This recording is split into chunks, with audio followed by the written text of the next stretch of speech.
So this is an effort, not to save the art form alone, but to bring up humanity to a higher level of existence within themselves.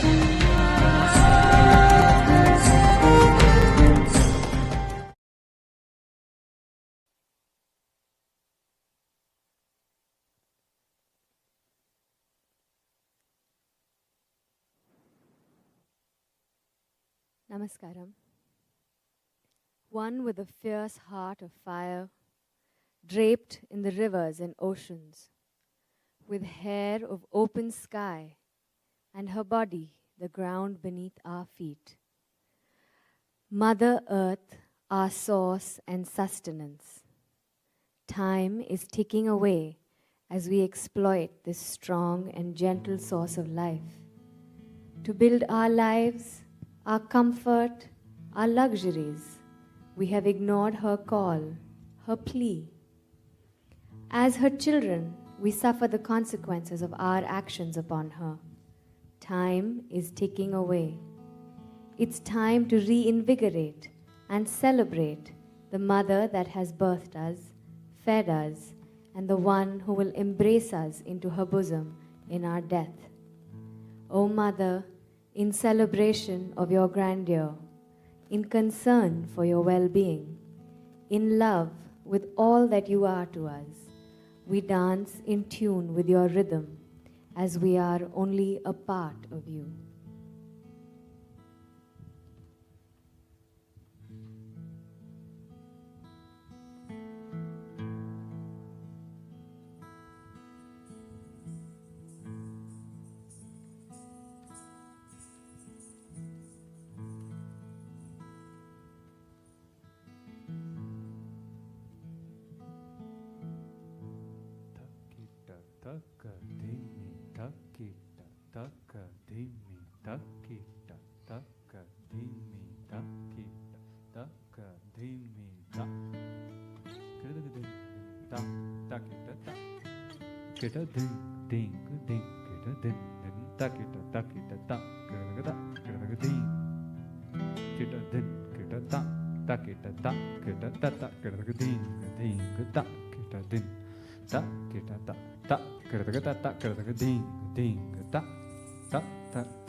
beneath my feet, your soil.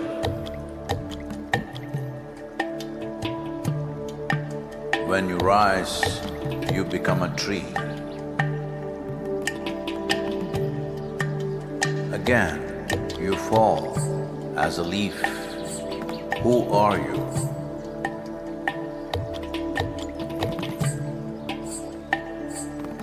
You come up as a crop. You give me life as food.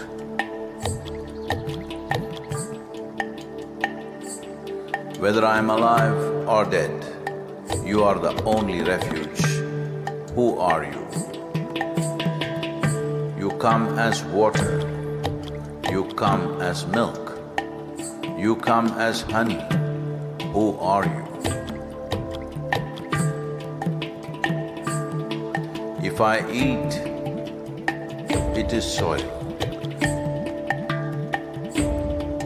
If I breathe, it is soil. If I die, it is soil. Oh, my mother, who are you?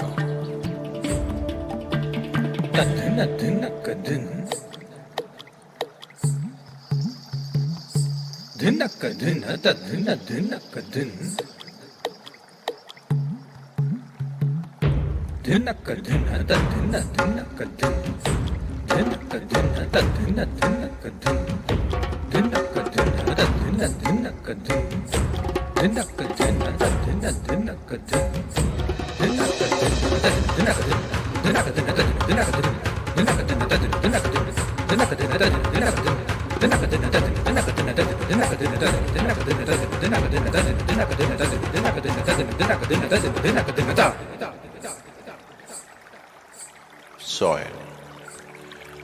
In the root, there is a stalk. In the stalk, there is branch. In the branch, leaves, bud, flower and fruit, all rooted in soil. That is not our making.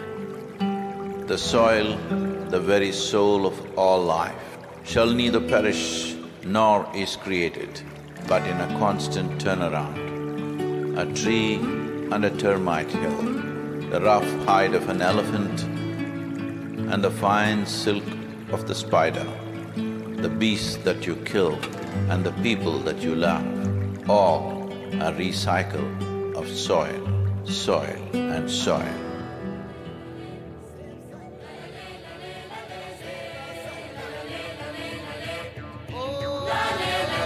Soil.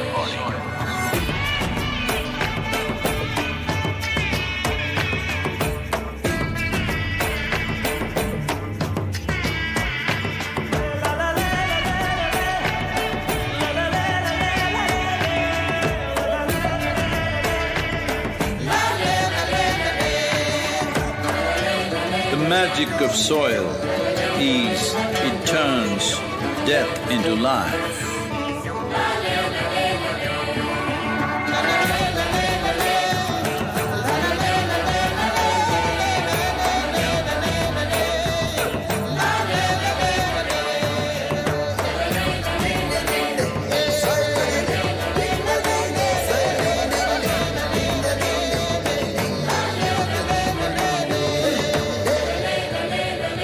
Depleted soils will not quench the fire of hunger.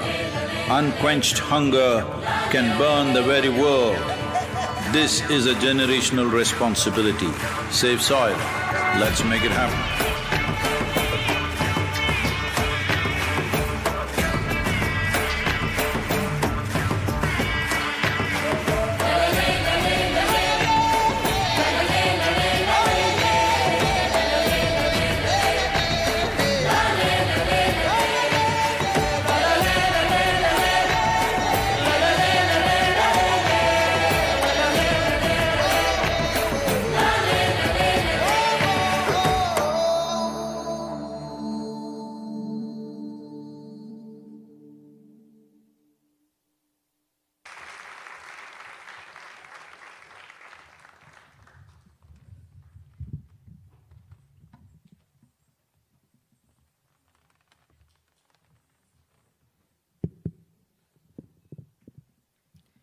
Thank you, Project Samskriti and Radhi Jaggi, for that wonderful performance. I'm sure the audience is spellbound by the intricacy and finesse of the dance, through which the artists are beseeching the world to unite for the Save Soil campaign. Sadhguru started his solo motorbike journey from London on 21st March with a distance of 30,000 kilometers spanning across 27 countries, from the UK and Europe to the Middle East and then finally to India. Birmingham, London, Amsterdam, Berlin, Prague, Vienna, Ljubljana, Venice, Paris, Brussels, Cologne, Sofia, Bucharest, Istanbul, Tbilisi, Baku, Jordan, Tel Aviv, and Abidjan are the cities that have hosted Save Soil events so far. Today, the 12th of May at Riyadh, marks the 53rd day of Sadhguru's iconic 100-day journey across the world.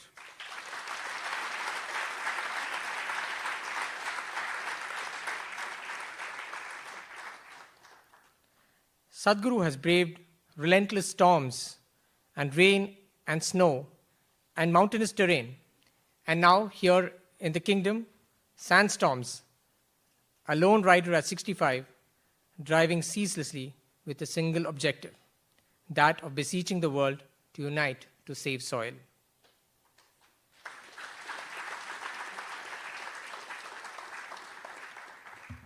I now invite the audience to share some moments that the Save Soil movement which Sadhguru has experienced so far.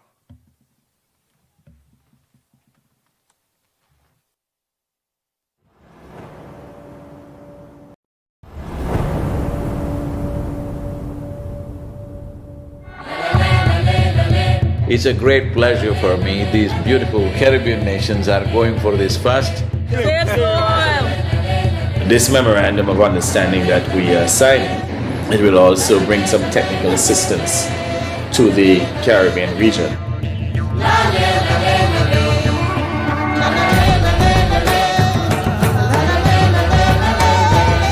This is a historic moment because here is the first step to turn around.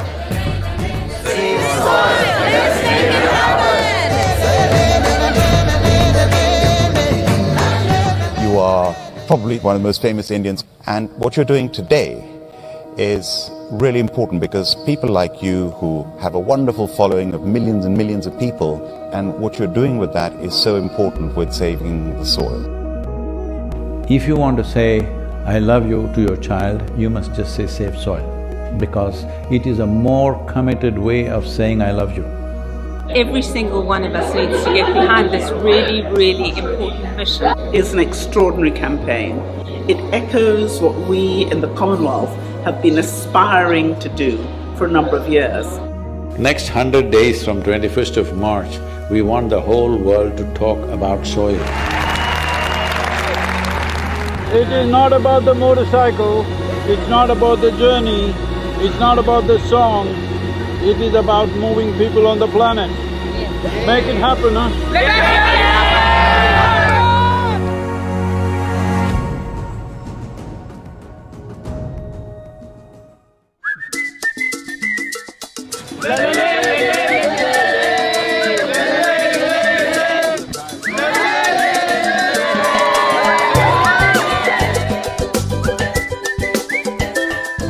Nobody spoke about soil like Sadhguru does. I think if we all contribute, then we have a really strong voice.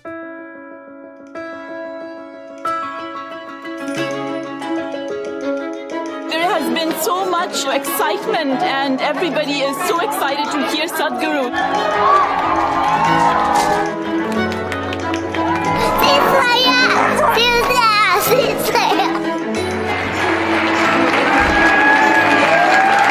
This is our time on the planet. What we do here is our business. Let's do the right things. I honestly didn't feel like part of the movement before. Obviously, I'd never met him. Seeing what kind of a following he has and how impactful it is, I really feel like I just joined a global movement. Graffiti artists supporting this Save Soil movement, wanting to inspire the youth and youth being the major population in most parts of the world today, all graffiti artists, to whatever walls that you have, make sure that you use this.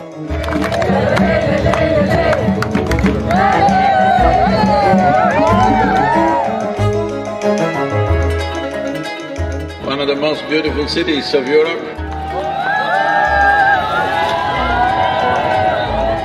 It really resonated with me, the message that we have to save our soil. It's our common issue together. It's not for one nation, for one person, but we as people have to unite and to solve this.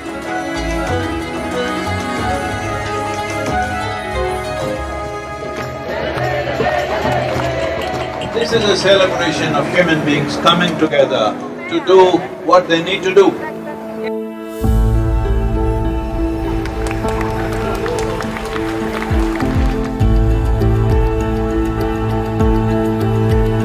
Had a wonderful meeting with the Agriculture Minister of Slovenia.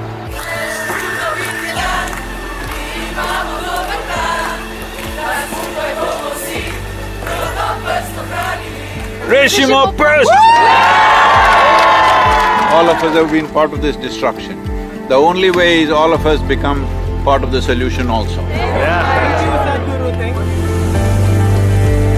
Riding on to Italy. Italy is raining heavily tonight. Here in Venice. So it's like a wave of hope. It's necessary for the future. Over 2000 years ago, this eternal city made the mistake of over-farming the region, and the erosions that caused did tremendous damage, and that was also the fall of the city at that time. So, the Romans of today should never make that mistake once again. And we are very happy that we are aligned in our message to really hide the profile of soils, and we believe that is very much needed. Young people getting into farming is very good. That's the future of the world. Thank you.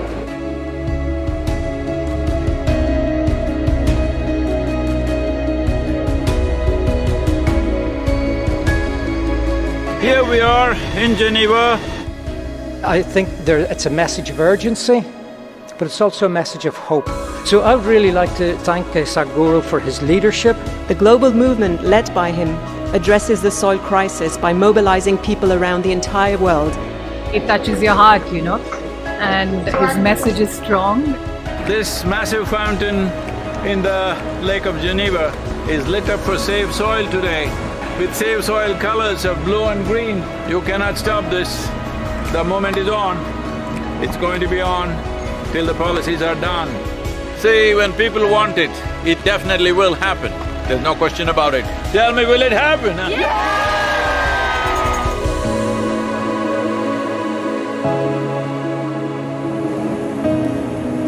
In this cold, slippery road and winds are picking up speed, no matter what the hell, I have to keep going. You think this is a problem? Relentless commitment to what you do. That is the only solution. Save soil, let's make it happen.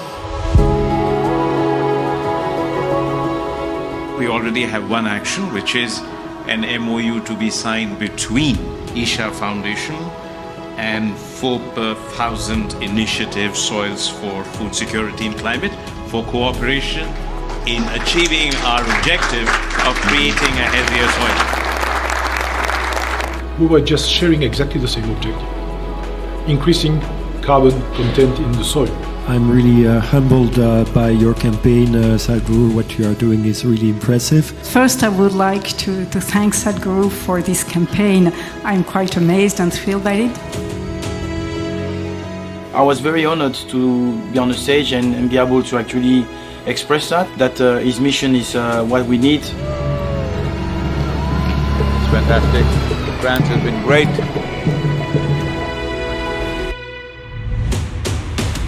Well, Brussels. Let's put together and work on a common message for all to save a resource that determines our future.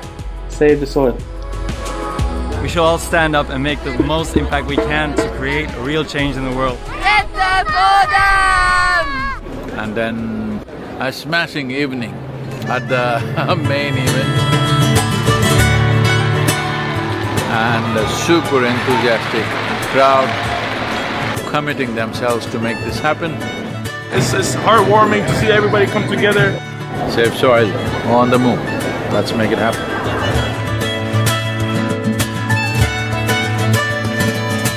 Just look up the news and see in the last 4 months, how many governments have started talking about soil because they see it's picking up momentum.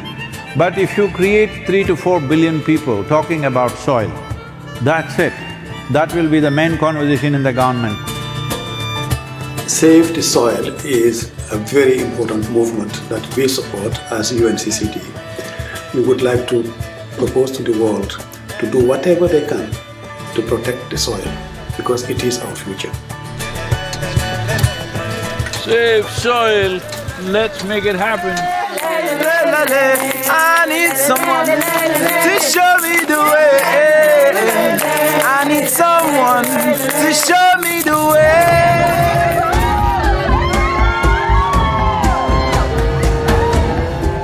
The education ministry in Germany has now come into the picture officially and asked all the children to do artwork to support Save Soil movement.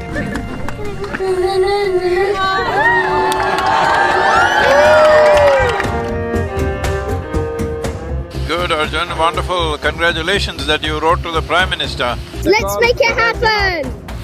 So, on the way to Bratislava, well, the road surface is not great, too many puddles of water, so can't maintain very high speed. It's great that all of you are here in Bratislava. Nobody ever imagined 100 years ago that we will have to save soil of all the things. Thank you for coming to Slovakia. It's wonderful, and I'm very happy that the video campaign. Would you like to come in the kitchen and cook with me a little bit? Why not? Without soil being rich, food won't be rich. Without food being rich, our bodies will not be of full potential. What do you call it? It's a Sadguru sir. Table 12. The old heroes always built something which stands up like this. But the new heroes are those people who will nurture the soil which always lies beneath our feet, never stands up.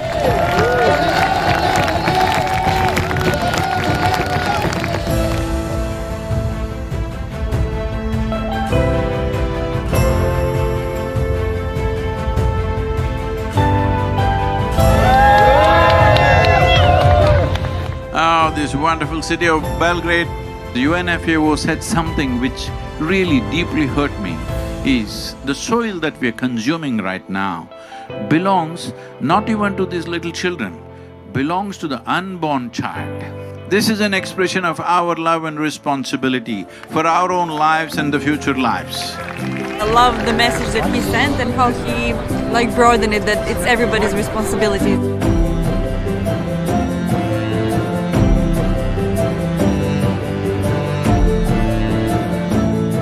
There is a great potential for a good collaboration, partnership with the campaign Save Soil, and what we are doing as a government. We can make it together. It's very important, bringing a certain sense of love and celebration towards the land that we walk upon. It's just afternoon, but temperatures are around 2 degrees, morning it was below 0. Not a weather for motorcycle for sure. Going from Sofia to Bucharest.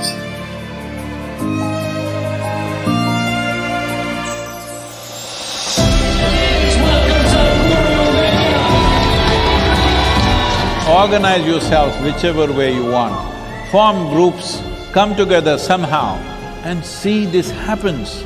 Sadhguru reminded me that I have a voice.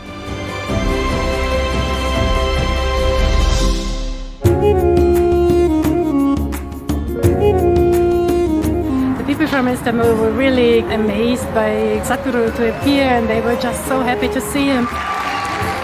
This many people, if all of you are committed and you spend 15–20 minutes a day to enhance the message, I think I don't have to go on riding like crazy. Yesterday I rode 18 hours, can you believe this, through Bulgarian roads?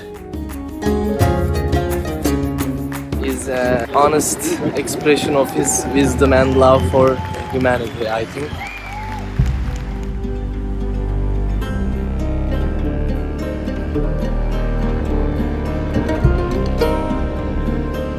He'd been riding through very rough terrain, rough roads, dusty construction sites.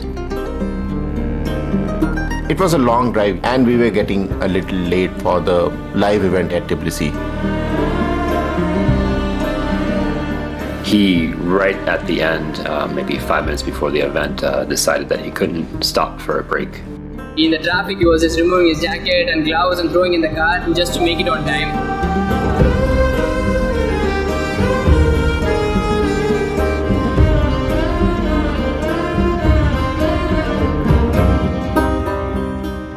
The whole purpose of this movement is to bring this home, that when you walk up on the soil, you know it is the source of your life. Keeping it alive is the most important thing.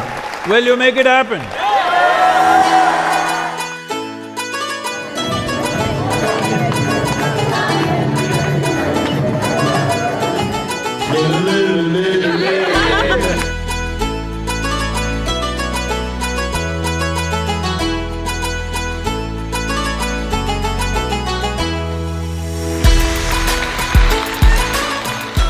We could have touched, or nearly about 1.2 to 1.3 billion people have spoken about soil since 21st of March. But that's not good for us.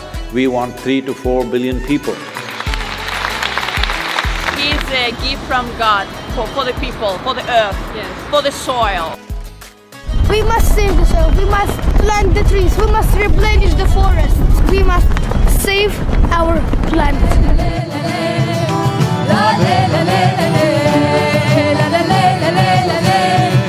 Wonderful, thank you so much for standing up for soil.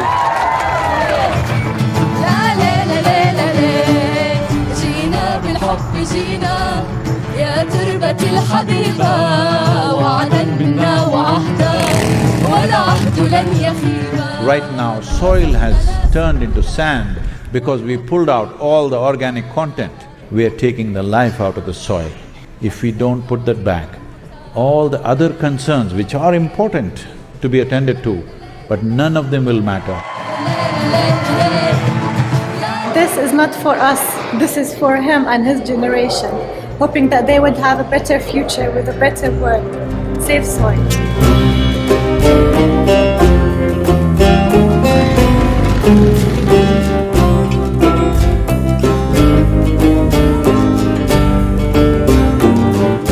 Well, it's very, I can tell you as a motorcycle driver, I also like motorcycles and it's not easy. This guy is devoted and this is what makes him so impressive and so he touches people. When it comes to agriculture, when it comes to soil, when it comes to soil ecology, our national borders mean nothing because microorganisms operate as a global system. People are talking about doctors without borders. I'm asking you, are you beings without borders? Are you alive without borders? The only way we can see the continuum of life process is that it has to be addressed globally.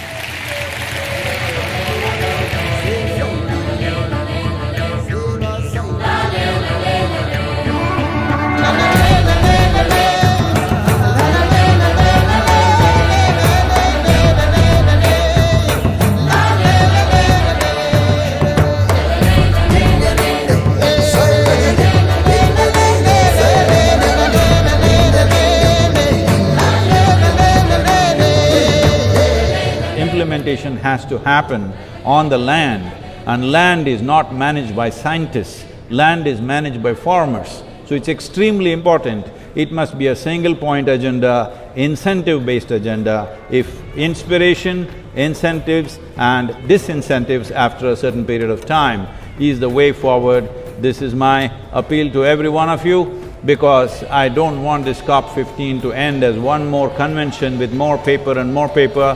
This must end with concrete action, and action in such a way that it's implementable.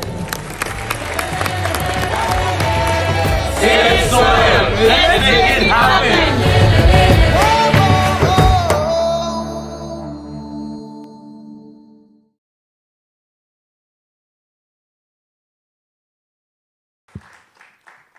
I'm sure that beautiful video made the audience feel like they have been part of Sadhguru's tumultuous, happy and at times menacing journey, and how the world is dancing in rhythm to save soil.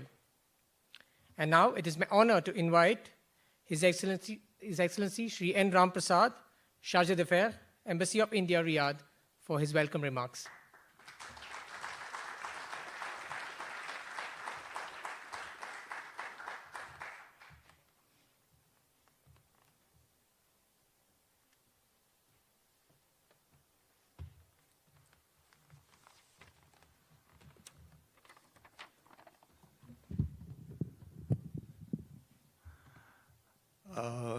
Respected Chief Guest Sadhguru, Excellencies, Ambassadors to the Kingdom of Saudi Arabia, members of the Diplomatic Corps, distinguished guests, ladies and gentlemen, namaskarams and good evening to everyone. It's a matter of great honor for me to welcome you to the second edition of the Distinguished Speaker Series being organized by the Embassy to celebrate the Azadi Ka Amrit Mahotsav, as well as the 75th anniversary of the establishment of India-Saudi Arabia bilateral relations. Thank you. As you are aware, the series features prominent personalities who will talk and engage with our guests, including our diplomatic friends, on various matters of topical interest, especially focusing on those that seek to strengthen people-to-people ties between members of international community and our Saudi hosts. A couple of months ago, we had invited renowned Saudi journalist Mr. Faisal Abbas, who presented us with a very interesting perspective of the changes being witnessed in the kingdom from a media perspective. Today, we gather here not just for a talk or a lecture, but for a very important cause, that of saving the soil of Mother Earth, being led by an internationally recognized personality who we are privileged to have with us today.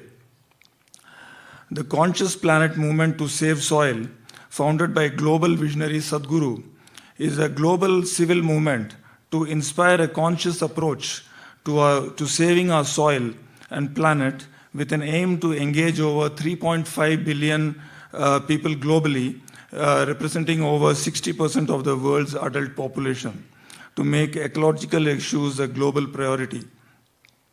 On a mission to save the world's soil from extinction, Sadhguru has visited 22 countries in the last 51 days. Saudi Arabia is country number 23. Most recently, he attended the COP15 in Côte d'Ivoire, where he addressed leaders from 197 nations on the topic of soil degradation. The movement aims to urge and support governments in formulating policies that will address soil health in their country and make farming activity more soil friendly, to halt and reverse further soil degradation globally. World leaders, influencers, artists, subject matter experts, farmers, spiritual leaders, NGOs are among those who have pledged their support to rekindle humanity's relationship with the soil. The Save Soil movement also has a resonance with Saudi Arabia.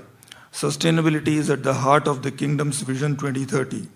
Along with economic diversification and social reforms, the Vision 2030 mandates a holistic view of precious ecosystems, including the soil ecosystem, by fostering sustainable agricultural practices across the kingdom that will help to provide citizens and residents with safe, high-quality local food whilst maintaining water balance and supporting the restoration of biodiversity. This sustainable approach is aimed at preventing soil erosion and tackle desertification by providing native flora that is also used by wildlife for food and shelter. Last year, the Kingdom hosted the Saudi Green Initiative and the Middle East Green Initiative summits focused on these aspects, which were widely attended, and also saw the participation of our Honorable Minister for Environment, Forests and Climate Change, Sri Bhupender Yadav. Now moving to the most important segment of today's program, our speaker needs no introduction. Sadhguru is a yogi visionary and a two-time New York Times best-selling author. He has been conferred 3 presidential awards in India, including one for his environmental work, as well as the country's highest annual civilian award for exceptional and distinguished service.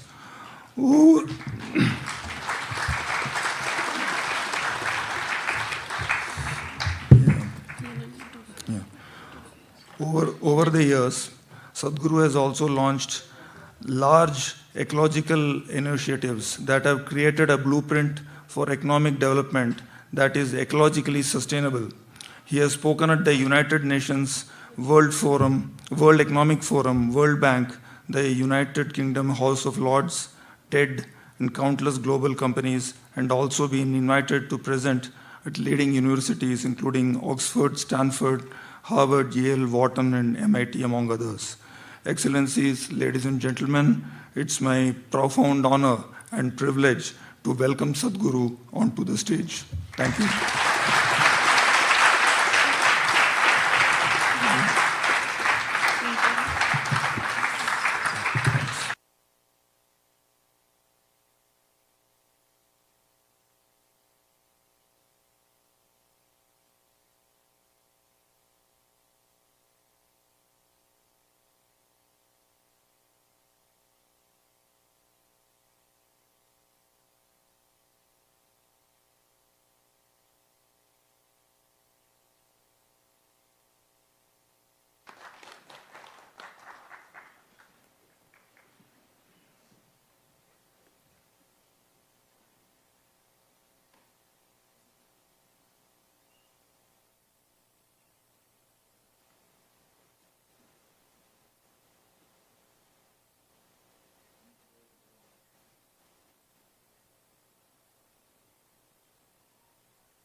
Hello.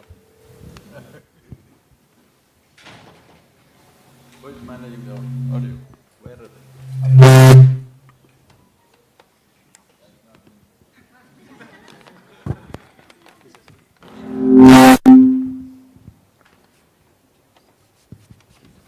Hello. Yep.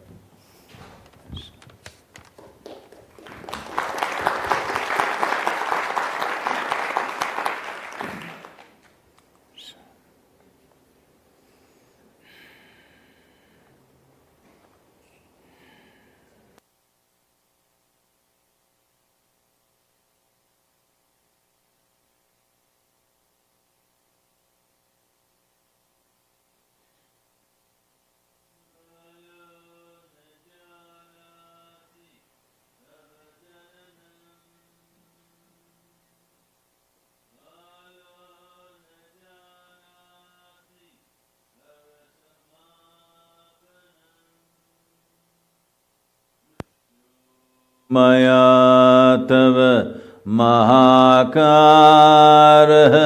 yogeshwara kala kala.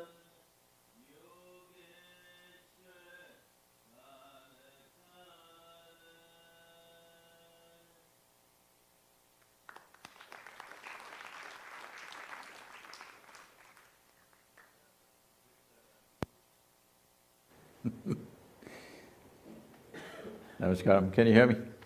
Good. Sir, please.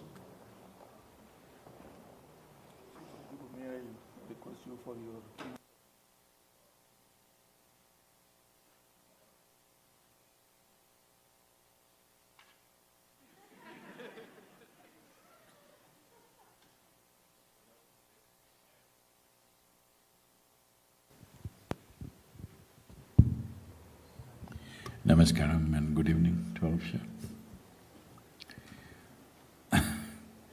Well,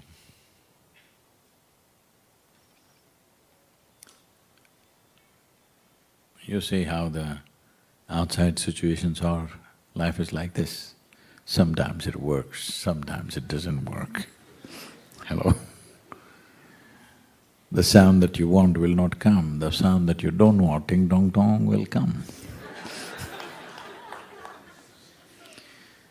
Those of you who are looking at me through your third eye, I mean the phone, it'll go on the YouTube immediately, you can download it. Don't waste your time hiding behind the phone.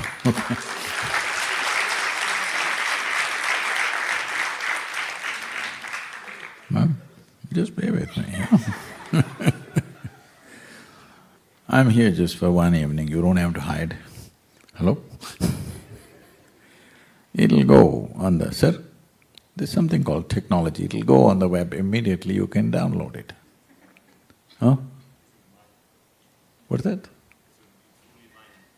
That will also be yours, you can download it on your phone.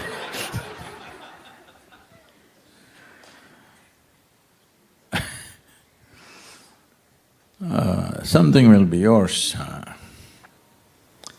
not if you keep it in your pocket. Something will become yours only when you absorb it and make it a part of yourself, isn't it? The body that you carry right now is yours, isn't it? Hello? But before you came here, if you'll keep the volume at one level, sir, please. Just leave it where it is, it's fine, thank you. Before you and me came here, countless number of people have walked this planet, isn't it? Where are they? All topsoil. Hello? This will also become topsoil, unless your friends choose to bury you real deep, fearing that you may rise from the dead, you know. This happened in Texas. There was a couple. It was their dream to go to the Holy Land, Jerusalem. But you know, they got married, few months of honeymoon, and then children came, 1, 2, 3, 4, 5. 10, 12 years gone, children had to go to school, 25 years gone. Then children had to go to college, 35 years gone. Then children got married, 40 years gone. Grandchildren came, 45 years gone. You know, this is happening with life. Many things that you wish to do get postponed and postponed and postponed because life situations absorb you. So after a long time, when they were over 75 years of age, they got an opportunity and they went to the Holy Land. They were overwhelmed. They walked the street that Jesus is supposed to have walked. They went to the place where he is supposed to have walked upon water. Jerusalem is that place where every cobblestone bleeds history. They were overwhelmed. Unfortunately, the wife had a heart attack and she died. That happens, you know. Then the man was preparing, the husband was preparing to transport her body back to Texas. Then the local people arrived. They came and said, see, your wife, she's done the right thing. She's died in the Holy Land, what better? What better place to die? She's done the right thing. And now, to transport her body back to Texas, it costs $18,000. And on top of it, local charges will be there for funeral and stuff. But because you're American and you're our friend, we will do the whole process for you here in the Holy Land just for $16,000. The man thought about it and then he said, no, I will take her back to Texas. Then they said, see, you have lost a wife who's been with you for so long. Huh? But don't worry about that, I'll send it to you. A wife who's lived with you for so long, you lost her and you're distressed. You're not able to think straight, you know. But because you're our friend, we'll give you a super discount, $12,000, let's do it. The man thought about it and said, no, I will take her back to Texas. They said, see, this is not… but you're American and you're Texas, you're our dear friend. Oh, but you're so distraught because of your wife's death. We will give you the ultimate discount, $6,000, let's do it. The man thought about it and said, no, I'll take her back to Texas. Then they threw up their hands and, why? Why are you doing this? $18,000 for the flight and then all the local charges. Here we are offering for $6,000 and it's the Holy Land and you don't want to do it? The man said, in Texas, dead stay dead.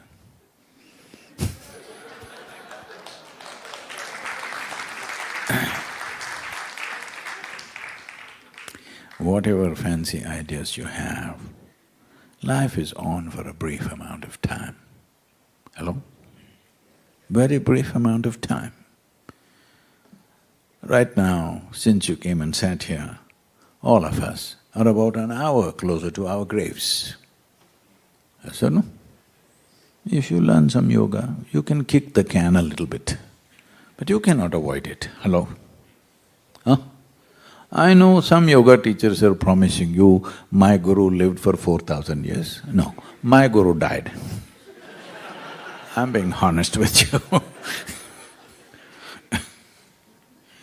So, you can kick the can a little bit, but time is ticking away, isn't it? Hello?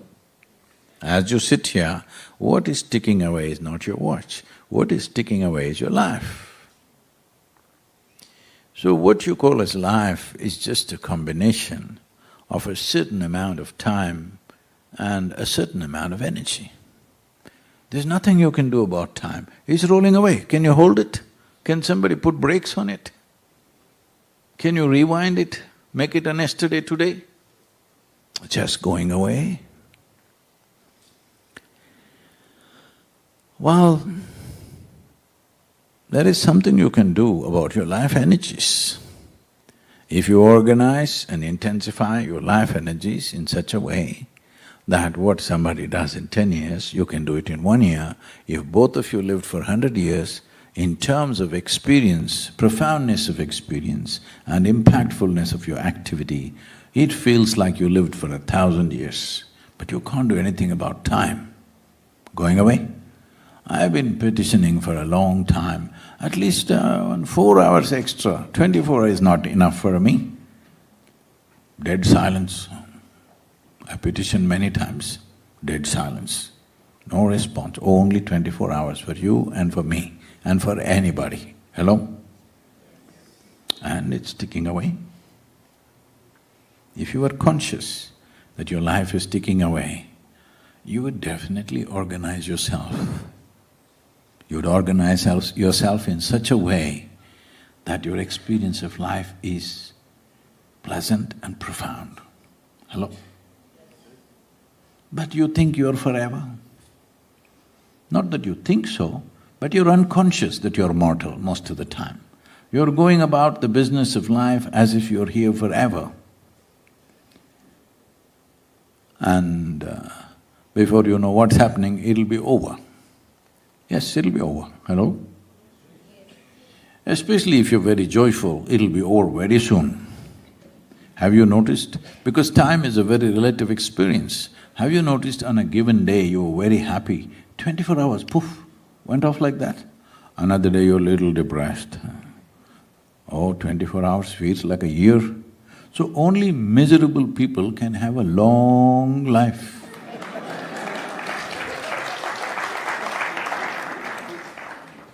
Because when you're miserable, everything feels long. When you're blissed out, poof, poof, poof, go away. So I was in Tbilisi and sir?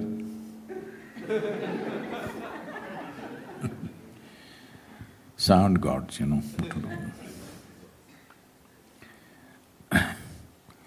And this journalist comes up to me and say, "At this age, how are you writing like this?"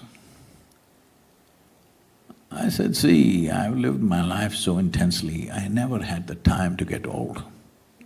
It takes a lot of time to get old, isn't it? And how did you get so much time? Only if you're miserable you'll have a lot of time. If you're very joyful, where is the time? Hello?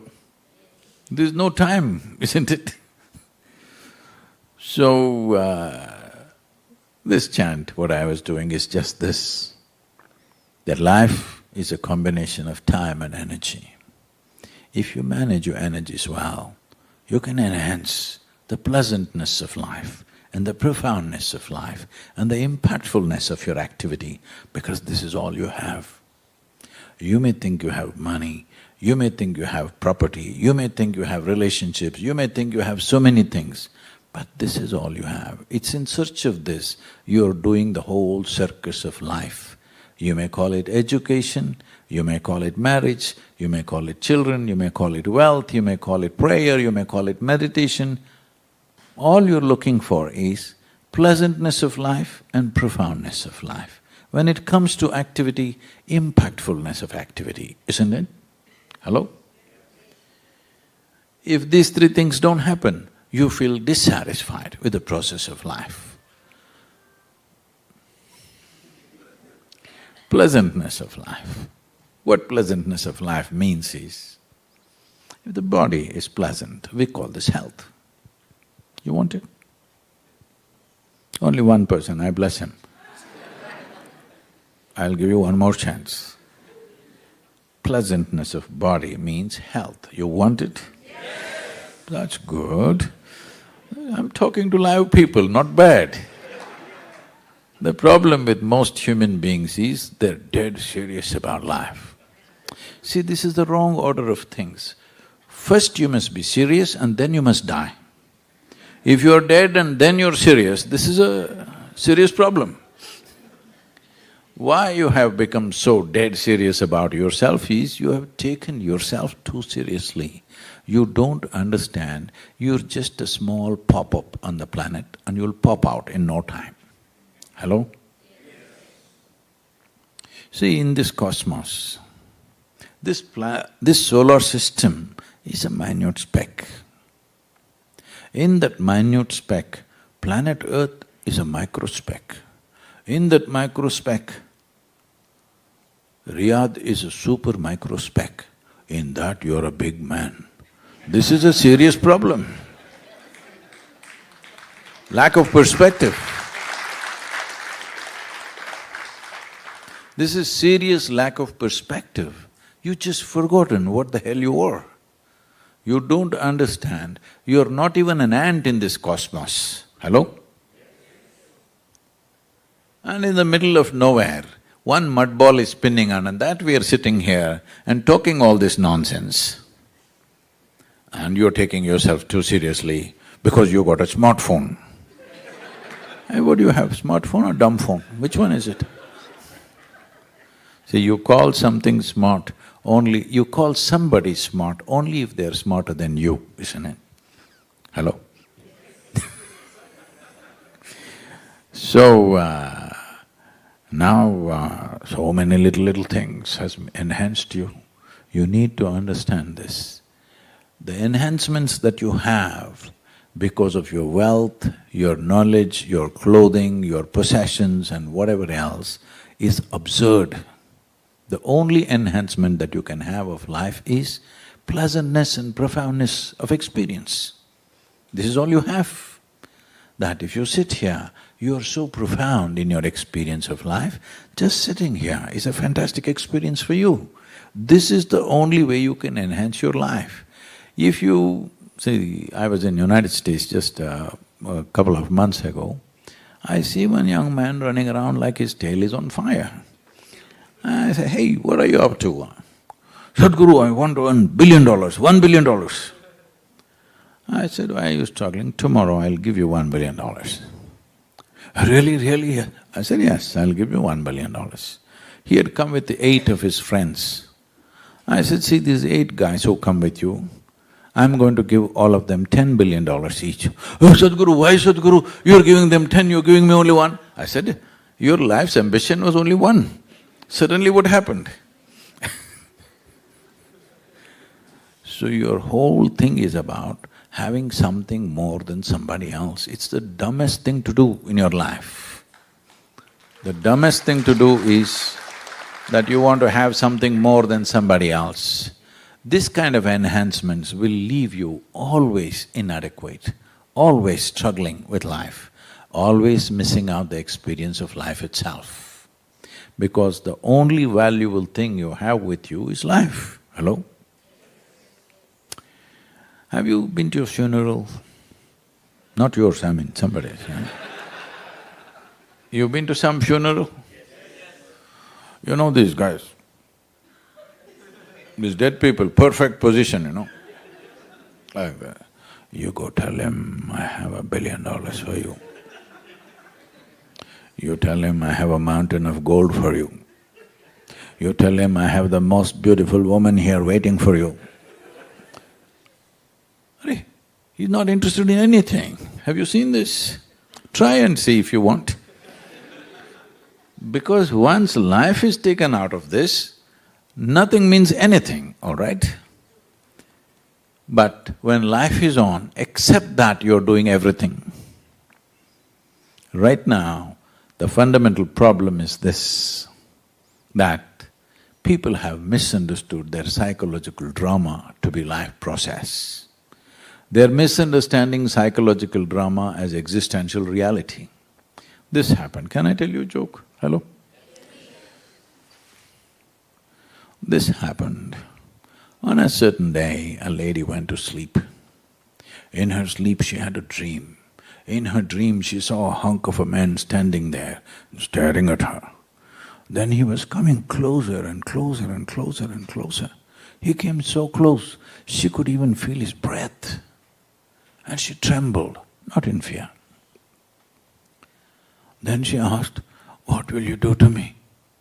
The man said, well, lady, it's your dream. What's happening in your head is your dream.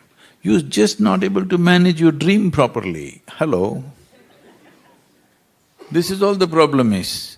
If right now, if your thought and emotion is happening just the way you want, would you be joyful? However the people around you are, your thought and emotion is happening the way you want, would you be joyful? If this much… who's that little voice? Big yes, huh? That's fine.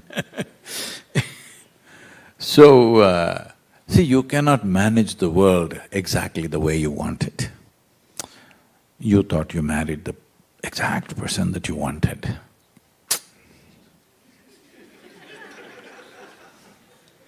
They never happen 100% your way, isn't it? If they're happening 51% your way, you have the controlling stake. If you try 100%, they will be gone. Yes or no? 100% my way. Have you found anybody like that yet? Young people, are you still such hopeless romantics, you're still waiting for that person who will be 100% the way you want them? There is no such person. Nobody will happen. Lot of people given up on human beings and these days they're living with dogs. But even these days, even the dogs do their own thing. Nothing in the world outside will ever happen 100% your way. But pleasantness of the body is called health. If it becomes very pleasant, we call it pleasure. If mind becomes pleasant, we call this peace. If it becomes very pleasant, we call it joy. If our emotions become pleasant, we call this love. If it becomes very pleasant, we call it compassion. If our very life energies become pleasant, then we call this blissfulness. If it becomes very pleasant, we call it ecstasy. If our surroundings become pleasant, we call this success. Only to make the surroundings pleasant, you need the cooperation of many people and forces around you. Yes? But for pleasantness of body, pleasantness of mind, pleasantness of emotion and energy is 100% your business, yes or no? If you don't take care of this one business, even if everything around you is doing great, if you are not feeling pleasant within you, it's a miserable world, isn't it? As a generation of people, especially being in Saudi Arabia, as a generation of people, you are having more conveniences and comforts than ever before. I said especially in Saudi Arabia because it's a desert country. Oh, before this air conditioning came, before all these things came, I can imagine you sitting on a camel and going through the desert, melting away in the heat. Today you're not even fit to do anything like that. Hello? Even physically, you're not anywhere near that. I've been riding a couple of days in the desert, tongue hanging out, you know. You are the most comfortable generation ever, yes or no? 100 years ago, what royalty did not have, today average citizens have, yes? Most of you are driving chariots with 100, 200 horses, yes or no? Huh? But you're cribbing and cribbing and cribbing like never before. Especially all the ladies, I'm telling you, as women, you have never had it this good ever in the history of humanity. Yes or no? So don't go on complaining about the outside. Yes, outside can be improved. But the most important thing is, if the whole world doesn't happen your way, it doesn't matter. This 1% must happen your way, isn't it? If this 1% doesn't happen your way, you are a miserable nonsense, wherever we put you. People are asking me, Sadhguru, this soil, what to do? If this happens, will it be okay? That happens, will it be okay? If you reduce the population, will it be okay? See, I'm telling you, if you give this 8 billion people 8 billion planets, in 100 years' time, they'll destroy it anyway. Because they're going in the wrong direction. When I say wrong direction, it once happened, there was a potato farmer, a very good potato farmer. One day he felt like eating apples. He went to the apple tree. Should I make it a date tree, or you can understand? An apple tree. He went to the right tree, but out of sheer habit, he started digging the earth for apples. When he found no apples, he became very furious and dug furiously. After some time, the tree came down upon him. This is the story of the human beings right now. If you want to know happiness or you want to know misery, it's your choice. I'm not even saying you must be happy. It's your choice. If you want to be joyful or miserable, it can only happen within you, isn't it so? Hello? Did it ever happen here? No, people are telling you love is in the air, that's why I'm checking. Whether it is love or hate, joy or misery, agony or ecstasy, pain or pleasure, happen only within you, isn't it so? Even if… do you see me at least? Hello? Even if you're not listening, do you see me, I'm asking? Hello? Use one hand and point out where I am. You got it all wrong. You know, I'm a mystic from southern India. That's not a joke. No, this light is falling upon me, reflecting, going through your lenses, inverted images in the retina. You know the whole story. Where do you see me now? Within yourself. Where do you hear me right now? Within yourself. Where have you seen the whole world? Within yourself. You have never ever experienced anything outside of yourself. Anything that ever happened to you happened within you. What happens within you must happen your way. Hello? If this much you cannot manage, what? Suppose your right hand, don't experiment please, your right hand starts smashing your nose. It can happen. Hello? If it starts smashing your nose, what will they do somebody? If somebody next to you cares for you, they'll try to hold it. If they don't care for you, they'll get up and leave. But they'll try to hold your hand. But if it doesn't work, if it keeps smashing, they'll take a rope and tie it to the chair. If it doesn't work, maybe they'll take you to your doctor and remove this arm, because otherwise you'll kill yourself. Right now, this is all you're doing. Having evolved into a human form, we gave you a… Now let me ask you a question, because I'm going to bless you when you answer, okay? Do you want a sharp mind or a blunt mind? Some people didn't choose You want a sharp mind. If we give you something very sharp in your hands, the most important thing is your hand is very steady and conscious. Hello? Why is it that we don't give a sharp object to a child's hand? Not because a sharp knife is dangerous.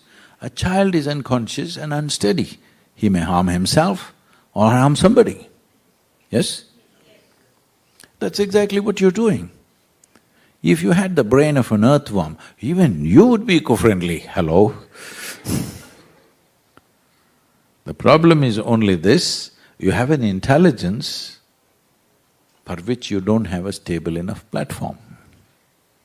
You know, according to the genetic scientists today, they're saying the difference between you and a chimpanzee in terms of DNA is 1.23%.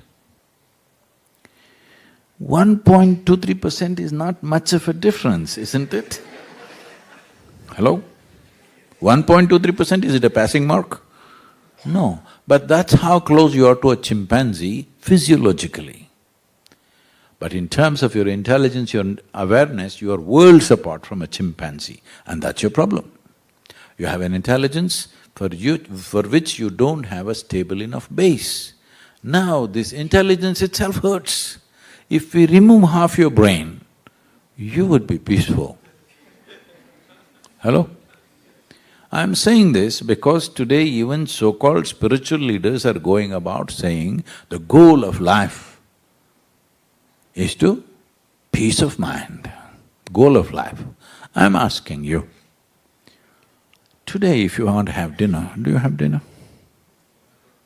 Not yet, I'm asking you, will you have dinner? Today, if you want to enjoy your dinner, even if you're not blissed out, at least you must be peaceful, isn't it? Hello? If you want to enjoy the company of whoever is sitting next to you, if not loving, at least you must be peaceful. If you want to take a walk on the street and enjoy the walk, at least you must be peaceful. Tell me, is peace the ultimate goal of life or is it the most fundamental requirement in your life? But people are thinking they will attain it towards the end of their life. Yes, it will happen, you will rest in peace, of course. Peace is the most fundamental requirement. There is no peace means you may be 20, 30, 40, 50 years of age, you still not figured out how to use your thought process. Hello? When will you learn? What is your lifespan? Are you 10,000 your lifespan do you have? I just want to know. Hello? Somebody here, 10,000? Million? What are you? If by 30, 40, if you've still not figured out how to use your thought for your well-being, you're still using it to poke yourself. If you still… see, a little child will put the fingers in his nose, he doesn't know, he may hurt himself, you know? Hello? So you tell him, no, this is not the way, don't put the finger there, it'll hurt. Otherwise he will hurt himself, because he's still a baby. But I am asking, when will you learn, at least you know how to use your fingers? When will you learn how to use your thought and emotion to make this life pleasant and wonderful? Hello, when? 30 is okay? 50? 60? When? Or you'll rest in peace. I'm saying it's time to address this, isn't it? Hello? Because this is all you have.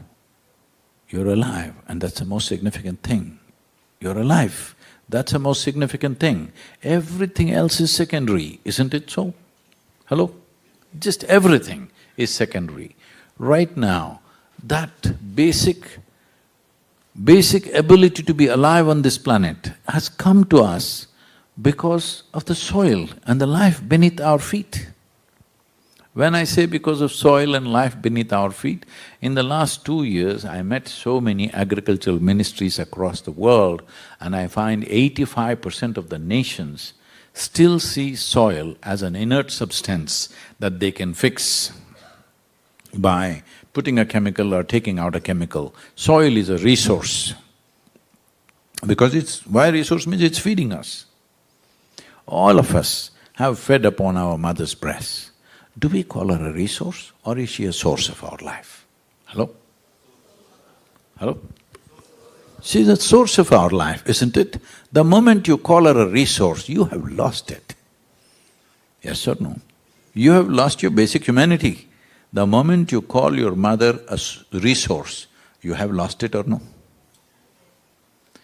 The moment you call soil a resource, you have lost it too, because she is the mother of your mother.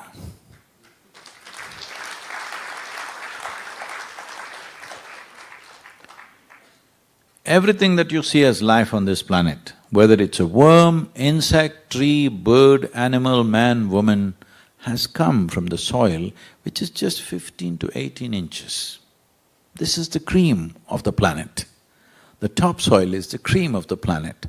Every handful of topsoil could have anywhere between 8 to 10 billion organisms, zillions of organisms like this, a complex system. It is not just today that it's feeding you, you're a consequence of that life. Even in terms of evolutionary terms, you're a consequence of that. You have heard of one smart caveman who thought up that he could cook his food with fire. You heard of that? Some 10,000, 15,000, 20,000 years ago, we don't know what. A few millennia ago. Ladies, it's not me, but they always said it's a caveman. I don't know if it was a cave woman, but they always said it's a caveman, I don't know why. But I think it's a woman who set fire usually. So we don't know whether it's a man or a woman. So similarly, nearly 1 billion years ago, a very smart algae or a fungi, we do not know which one, thought up an idea of cooking up their food using the perpetual energy of the sun. Today we call this phenomena as photosynthesis. Before the phenomena of photosynthesis started, the atmospheric oxygen in this planet was a shade over 1%. Today it is 21%. That's why you and me are alive. So even with a mask you can breathe, because it's 21%. If it was 1%, we wouldn't exist here. None of the complex life forms would exist here. So our very existence here is based on the activity of the microbial life within the soil, which has generated plant life, and from that we have all evolved into who we are today. So, in the last 1,000 years, we have reduced the photosynthesis by nearly 85%. What's our plan? What's our plan really? Because over 71% of the land is ploughed for agriculture, 4.2% is paved for urban usages, so nearly 76% of the land is either ploughed or paved where there is no photosynthesis of any kind for 12 months of the year. Here and there one crop, 2 months, 3 months, there is some photosynthesis, after that it's gone. So once we do this, the whole carbon chain which we call as life, see, you're thinking I'm a great life, But as far as the planet is concerned, you're just a recycle. Planet is just recycling itself. Hello? Is that okay? She throws you out and pulls you back. Never she threw somebody out and did not pull back. You met somebody like that? There are some people who go to Himalayas and meet such people.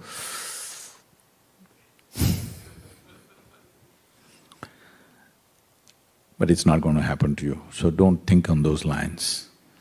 You pop out and you pop back into the earth. We come from that, we thrive off that, when we're done, we go back to that. The very body that you carry is soil, hello? 60% of your body is microbial life.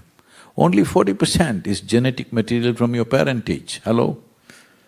60% is majority, isn't it, in a democratic society? I was in I think it was in Sofia, that one little girl, a 8-year-old girl comes to me and says, Sadhguru, I want to support Save Soil, I want to do music, I want to do this, but my mother is not letting me do it. I said, you tell your mother she's only 20%.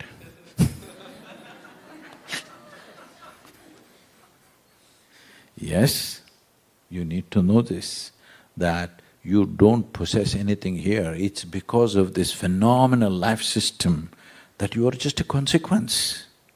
Hello? You're just a consequence of this life process.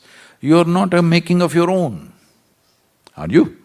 Some of you claim that, I am a self-made man, whatever that means. That means the Creator can be absolved of the mistakes that he made. So soil is the very basis of our existence. What went wrong with this soil? What is it, the mistake that we made? The Saudi Arabia where you are, this nation at one time was a lush green forest, 10,000 years ago. Today, can you recognize the green forest? This can happen just about anywhere, all right? This can happen just about anywhere. In the last 25 years, 10% of the earth's land has been lost to desertification. 10% in 25 years of the earth's land is gone. Over 52% of the topsoil on the planet is gone in the last 100 years. By 2045, as the video must have been talking about, every responsible scientist is pointing out, we'll be producing 40% less food and our populations will be well over 9 billion. By 2032, 3.5 billion people will be water stressed and 1.2 billion people will be migrating on the planet. Forced, unplanned migrations bring enormous suffering to human beings. Especially, the worst of the suffering is always for the women and children. When forced migrations happen, the worst kind of suffering and worst kind of exploitation happens to always women and children. If you don't understand what I'm saying, you should go and see in some of the towns in southern Europe what's happening to the African girls out there. It's unspeakable. Because they land up in a place where they don't know the language, they don't know how to transact, they don't have skills to survive in that society. It's terrible. 1.2 billion people when they move, it's a massive disaster on the planet. So this is what we are looking at right now. This is not one person saying it, every UN agency is saying the same thing. Every top scientist in the world is saying the same thing. But I have been talking about it for 30 years and people say this is fantastic, Sadhguru, great Sadhguru, it's really nice, and they go to sleep. So I'm 65, I thought I need to do something to wake them up. The only thing you can do is put yourself to risk, then at least somebody wakes up. Now, after the COP15, the metrics, social media metrics are saying that we could have touched over 2 billion people since March 21st. 2 billion people are talking about soil on the planet, we want 4 billion people to talk. We want 4 billion people to talk because that is over 60% of the adult population.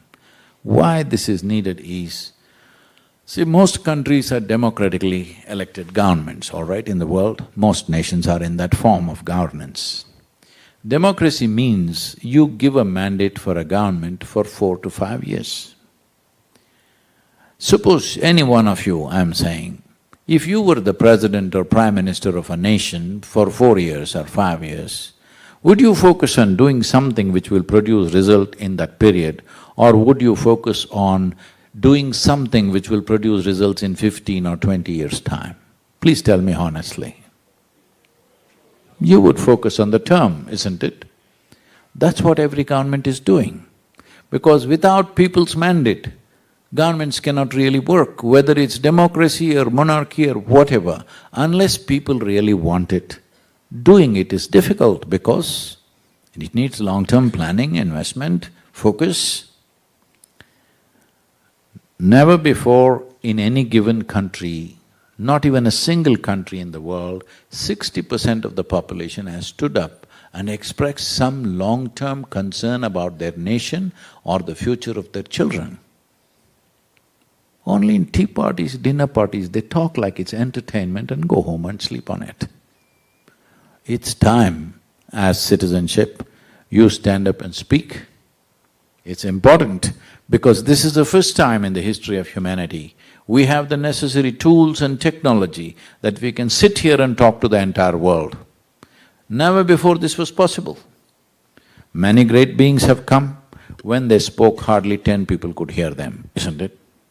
This is the first time you can sit in your home and talk to the entire world. When this kind of capability is there and you have somebody in your pocket who is smarter than you, hello?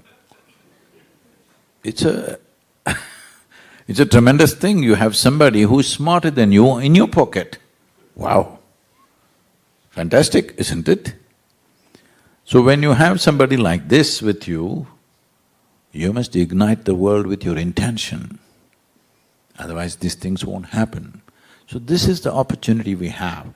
Either we can be that generation which turn back from the brink of a disaster, because if you act now, in the next 10 to 15 years, a significant turnaround is possible. On an average, according to UNFAO, the loss of species on the planet is about 27,000 species per year. Yes, you heard it right. 27,000 species, not organisms, per year are going extinct. At this rate, anywhere between 25 to 40 years, we will reach a place where even if we want to revive, we will not be able to revive the soil. But right now, we are in that cusp of time where we face a challenge and we have the privilege that if we make up our minds, we can turn it around. For this, you don't have to roll up your hands and go and fix your kitchen garden. That's very cute of you, but that's not a solution. Solution is only when it's enshrined in the policy. In every nation, it must be enshrined in the policy. Agricultural soil means there must be a minimum of 3% organic content. This can only be driven by incentives right now. After 10-15 years, those who have not responded to incentives, maybe punitive action has to come later, but right now it has to be driven by incentives. Please, sir.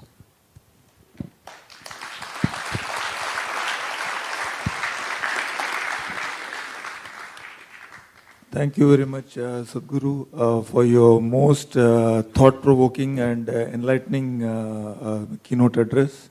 Moving forward in this interactive session, if I may be permitted to ask a few lead questions, after which we will throw the floor open for the audience. So, my first question, Sadhguru, is that everybody knows you as a renowned yogi, author, and also a spiritual guru.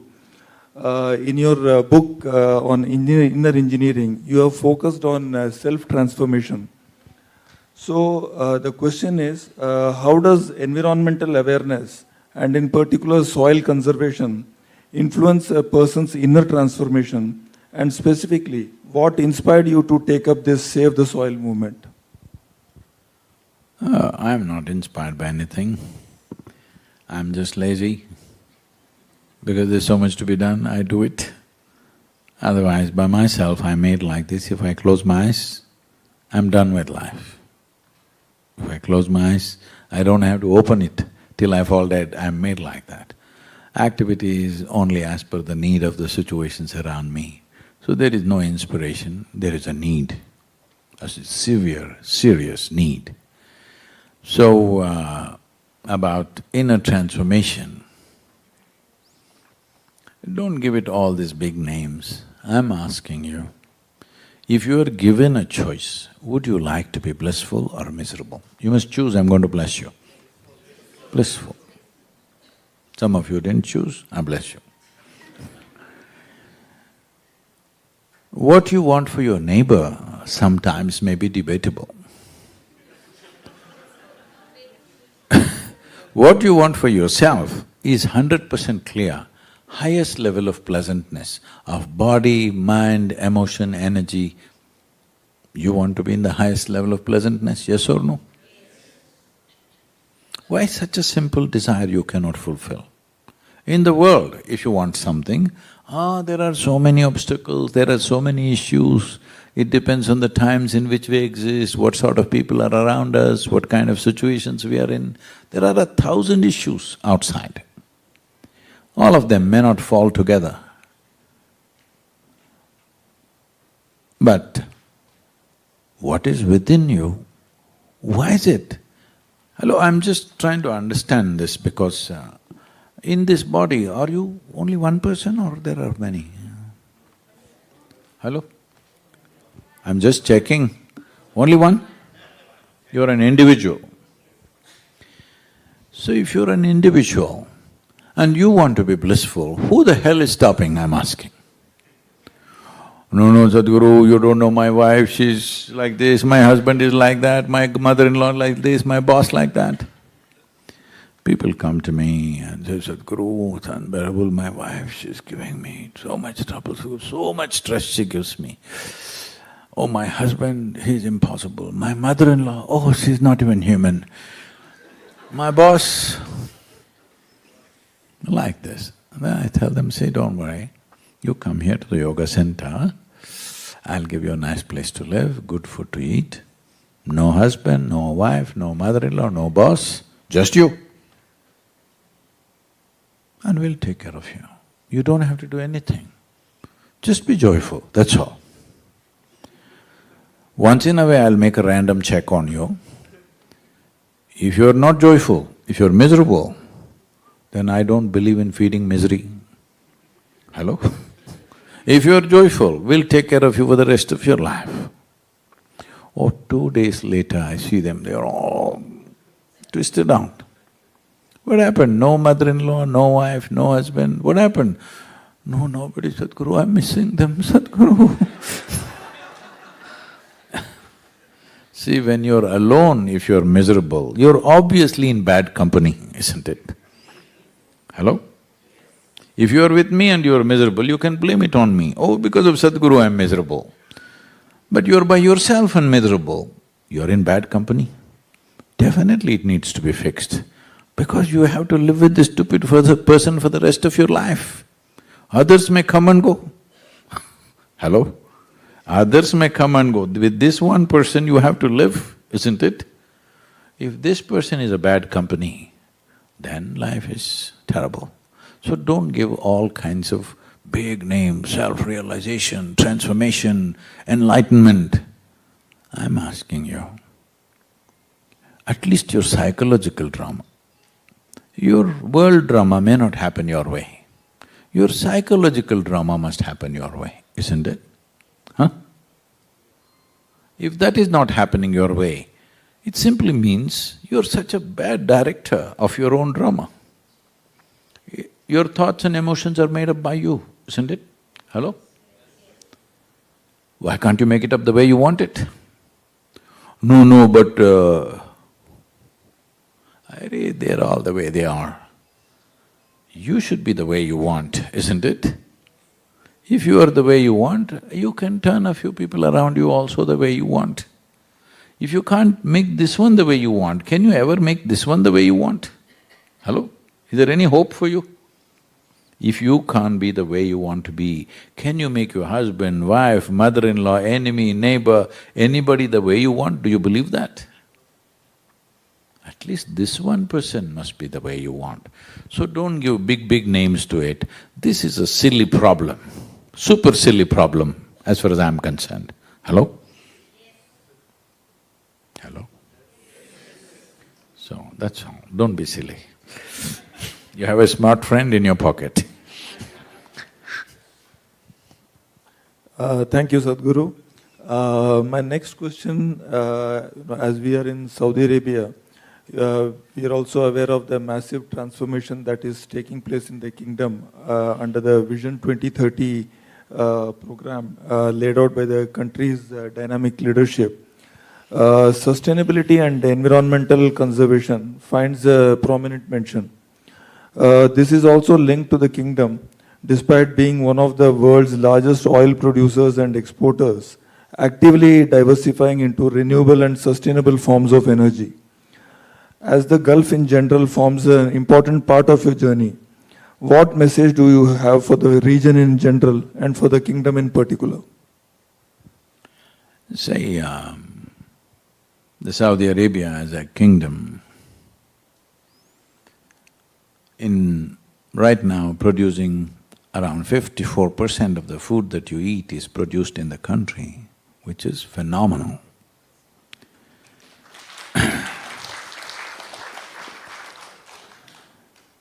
And when the rest of the world is busy converting fertile lands into deserts, here, since 1970s, converting deserts into fertile lands has been quietly happening.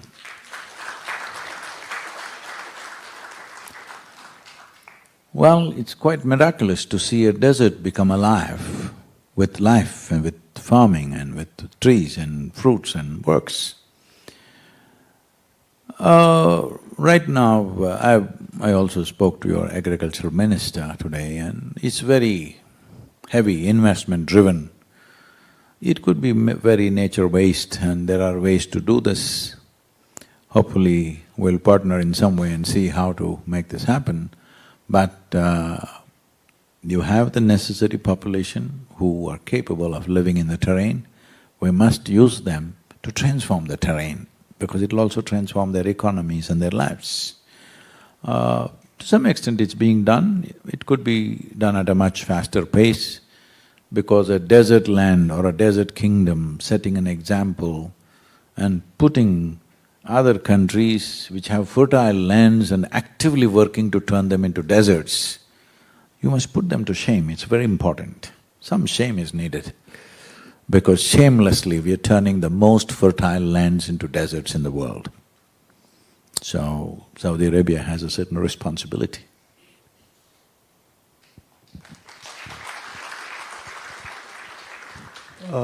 Thank you, Sadhguru. Now, finally, I would also shift gears and go on to another topic, which is yoga. You are one of the world's most renowned yogis, and yoga in Saudi Arabia, which was restricted until a few years ago, has emerged as a very popular lifestyle choice, especially among the women.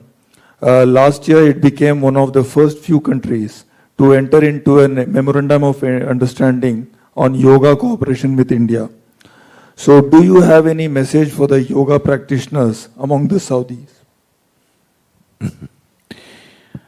Oh, I have not seen what form of yoga is happening here. I have no knowledge about that.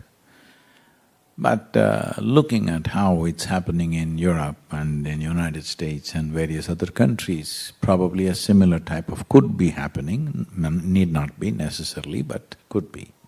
So one thing we need to understand is, yoga does not mean a specific practice.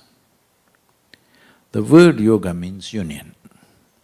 Union means, see, right now you're sitting here, this is me, all right? You are a complete individual by yourself. You don't like this person, you don't like this person. You're total, perfect, absolute human being. So that means you must be self-sufficient. So these two holes, this transaction with all these lousy people, not necessary, close it. 2 minutes only, close it and see. You will see, without union with what is around you, you cannot exist. Hello? This is yoga. It's not just in terms of respiration. Every cell in the body is transacting. Every subatomic particle in the body is in transaction. But you have no such experience. How many moments in a day are you even conscious that you're breathing? Unless you have some difficulty. That's one good thing the coronavirus might have done to you, made your breath little difficult. And if not the virus, at least the mask made it difficult and you know you are breathing. Otherwise, if it's going smoothly, most people are not even conscious of it. You're in yoga with the rest of the atmosphere, hello? But you're not in experience. If you experientially know that your existence here is not individual, it is inclusive. The breath that you breathe, the water that you drink, the food that you eat is connecting you to everything around you. If you experience this actually, I must tell you this, I was 19 years of age. I don't know why I should share everything with you.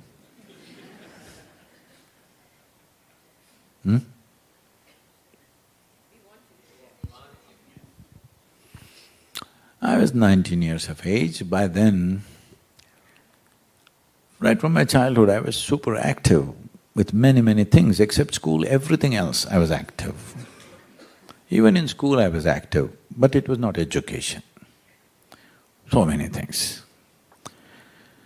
So I'm always hungry.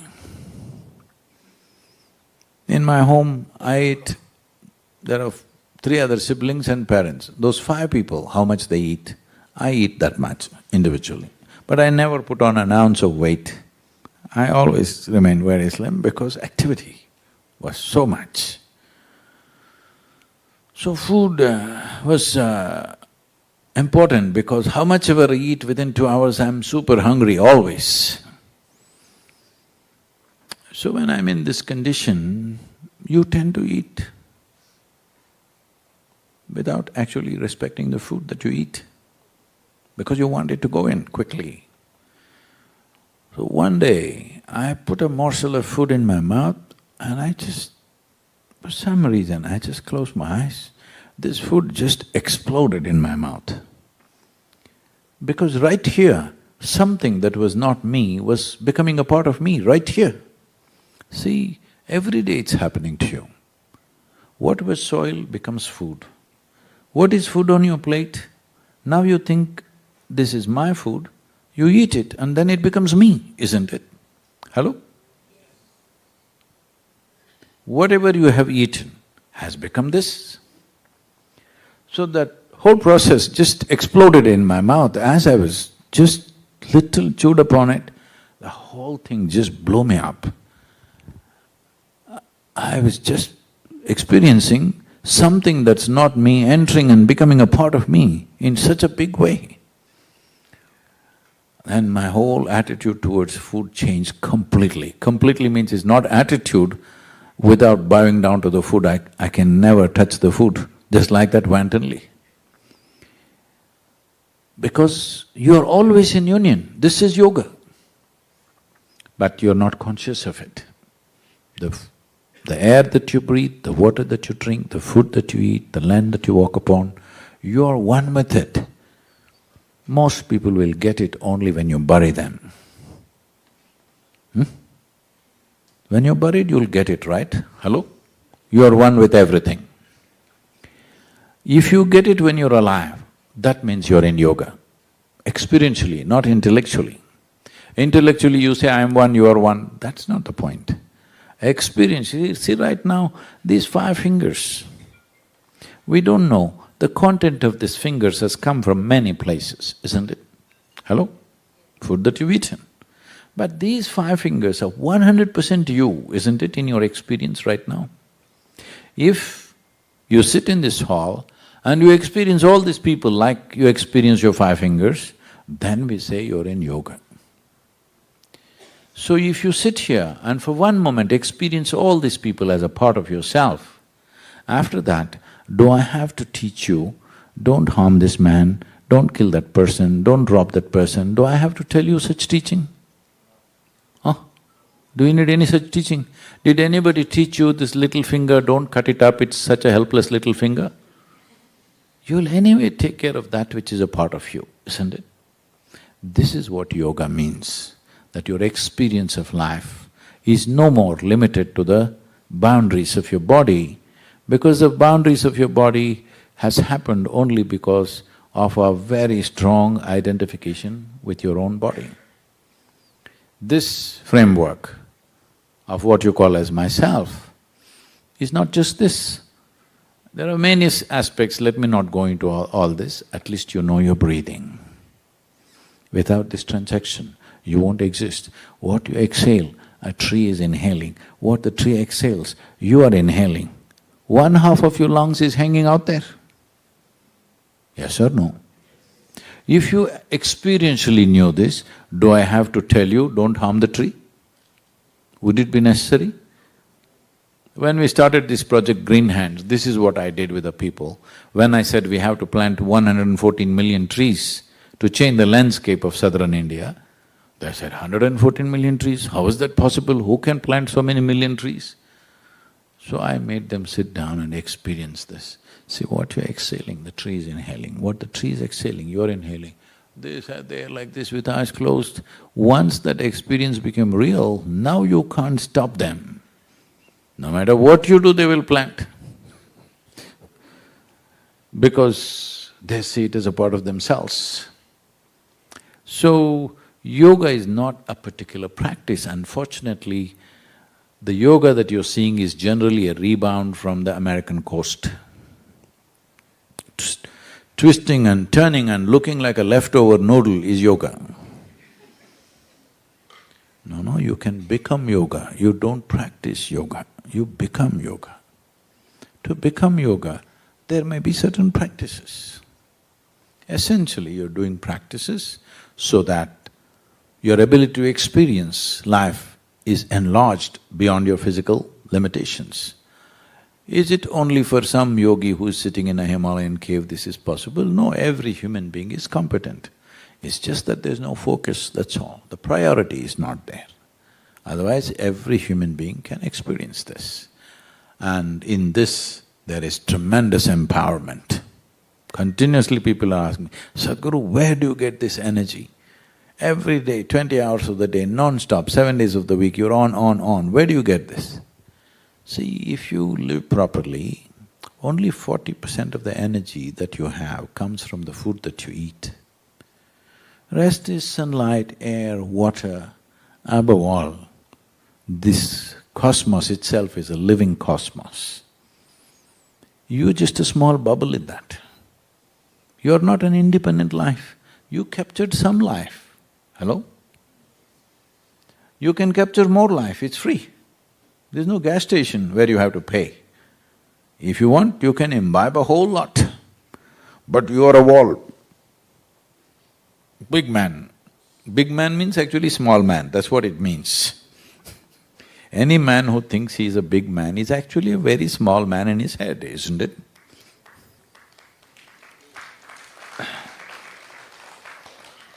See, some wives are clapping, this is not nice.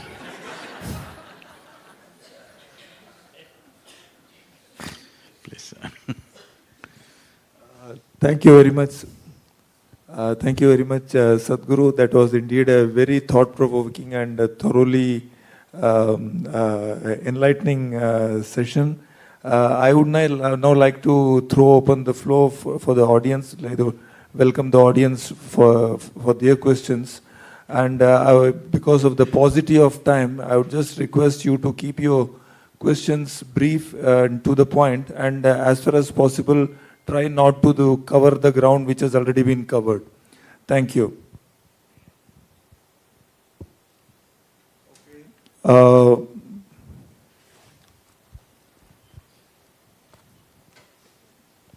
Please also introduce yourself before you ask the question. Thank you.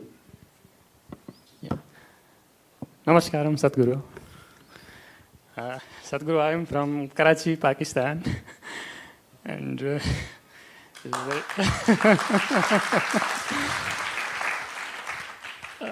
my question is just this, that being in your gracious presence, this is just a coincidence, or this is predestined, or this is some sort of good deeds in the past? Thank you very much.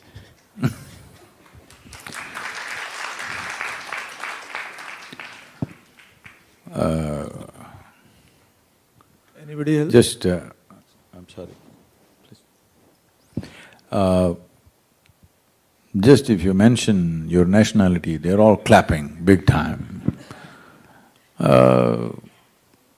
Because this has happened, because in the name of nationality, race, religion, gender, caste, creed, how many ways we have found to separate humanity? How many ways? We're constantly looking for new ways. Language, race, nationality, religion, caste, creed, this, that, no matter what.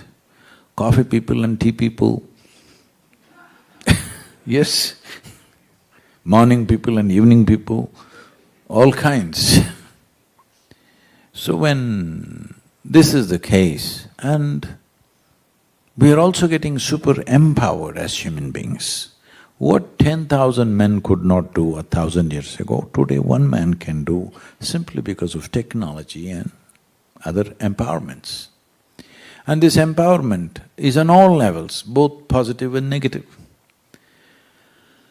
So, as long as we clearly divide ourselves in whatever way, whether it is caste, creed, race, religion, doesn't matter which way, or even gender, as long as we hold these identities of separation very strongly, conflict is inevitable. Hello? It's just a question of time. It's just a question of time before somebody steps on your feet and there'll be a conflict. So, now that we are so super empowered, that we have enough power to destroy not one nation, we can destroy the whole planet many times over. That much empowerment we have. When we are like this, it's extremely important we find some common ground, some common factor, a common denominator for all of us.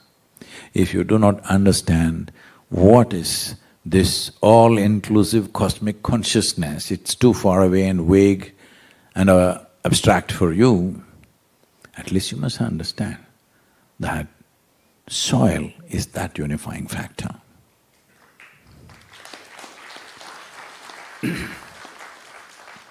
For soil and soil organisms and soil ecology, our national boundaries mean nothing. Today, there is substantial science to show you how the soil ecology is communicating and integrated across the world. So you can't fix one nation and leave the other nation out. If you want to fix the soil, it has to be a global action, because that is how life is functioning. As a person, you may be an Indian or a Pakistani or this or that, but as a life, you're just of this earth. Hello? So, first and foremost thing is we are life, then other identities which add color to our life. You're a man, you dress one way, you're a woman, you dress another way. This adds color to our life, otherwise we could make everybody same. There would be no color to life. So you're an Indian, you're one way, you speak one kind of language, you sing another kind of music, somebody sings something else. All this adds color to our life. But fundamentally we are life. If we don't get this, we will pay the price in so many different ways. So I'm here, is it my past karma? This question should not come from Pakistan. Karma is an Indian problem.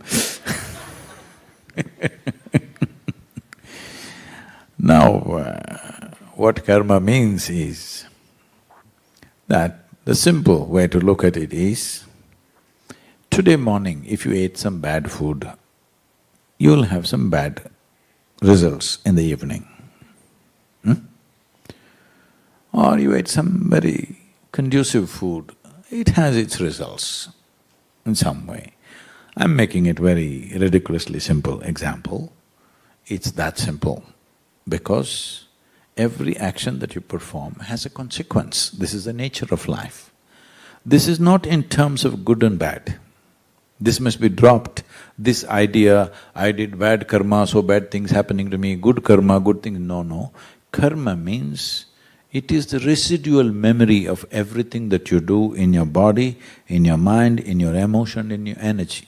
These four dimensions of activity are going on all the time. So, all these four activities leave a residue. That residue will start functioning in a certain way within you where it automizes you to some extent. Is it a bad thing? No. Otherwise you will have to think about everything fresh. Little automation is okay, but you must be conscious enough to rise above that. Otherwise, your past will rule your present and future. There is I will not go into this because this is an elaborate thing that you have raised. See, Pakistanis are always putting us into trouble, asking such questions which will take 10 days for me to explain. There is a book on karma. If it is here, I will ask them to give it to you, sir, please. Thank you.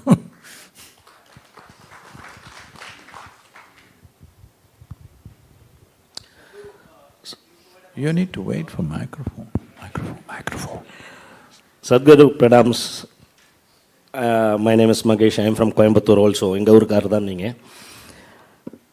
We have come from the past when I am 48, when I am 10, 15. We don't even step into our cultivating land wearing shoes or chappals. We have respected soil that much. It's our mother soil. We remove our shoes and we get into the land. But when we grow up, as we grow up, I did not ask for plastic bottles, I did not ask for plastic plates, but that has been put into my hand and today I use it elaborately. So who is to be blamed? Is it me? If given a choice today, I would not use plastic, but do I have a choice? Oh, you definitely have a choice. This is a right thing. Somebody put plastic bag in my hands. Wow. This is a nice story you're telling.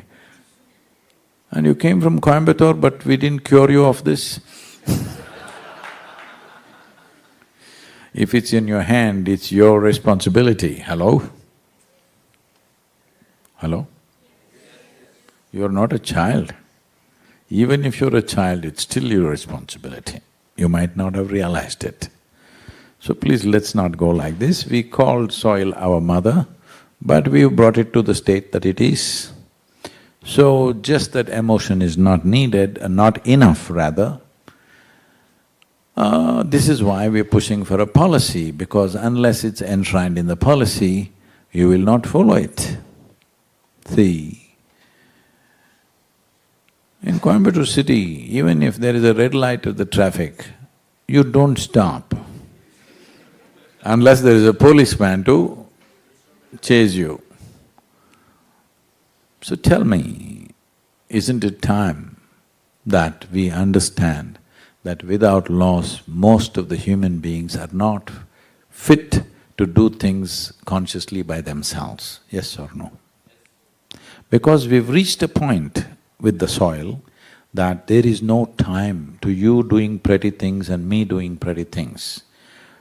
Universally, everybody should do what is needed. If that has to happen, it has to become the law. There is simply no other way.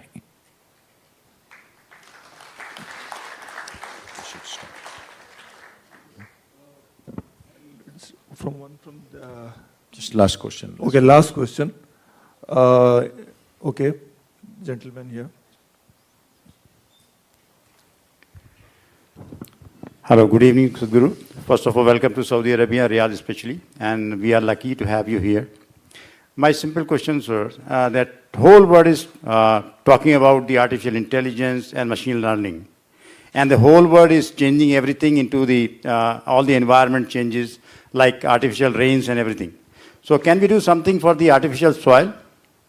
That's my question. I'm from IT background. My name is Salman. So I just wanted to know that can we do something with the soil in the same way what we are doing for the artificial rain and other things? So essentially, is there a technological solution? That's a question, okay?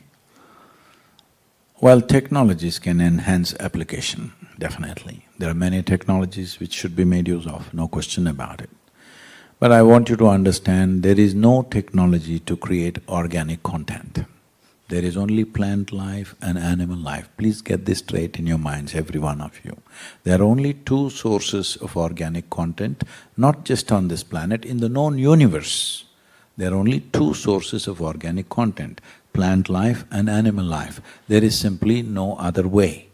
How to apply this in better ways? There are technologies.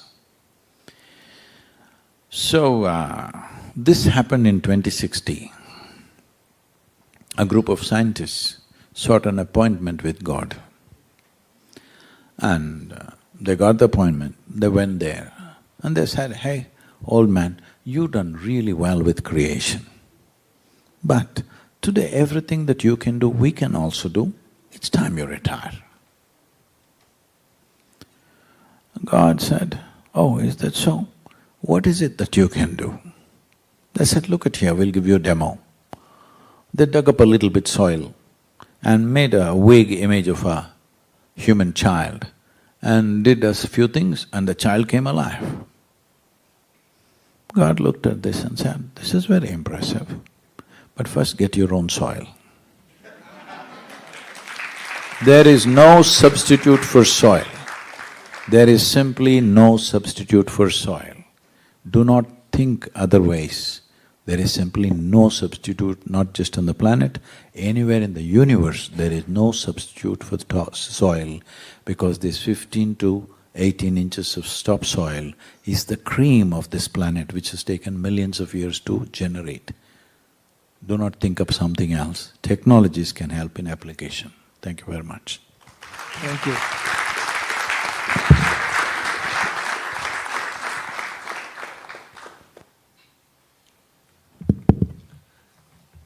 Thank you, Sadhguru, for answering all the questions from the audience very patiently. I would now welcome His Excellency Shri N. Ram Prasad, Chargé d'Affaires, Embassy of India, Riyadh, to present a memento to Sadhguru as a token of our appreciation.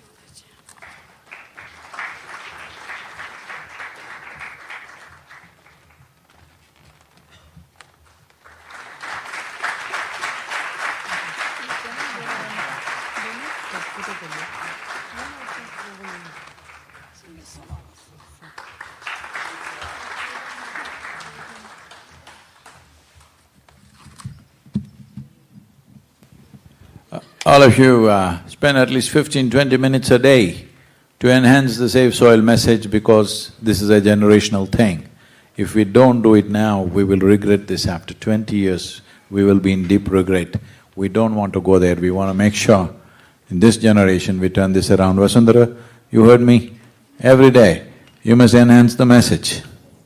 Namaskaram to you.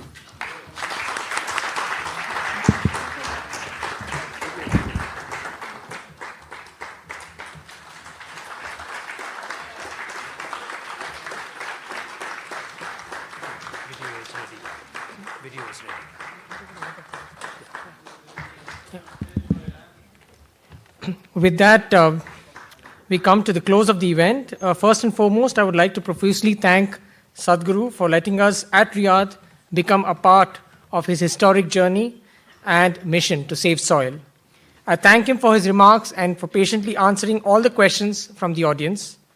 I thank all excellencies, my colleagues from the diplomatic community, Saudi guests, and members of the Indian community for attending today's event.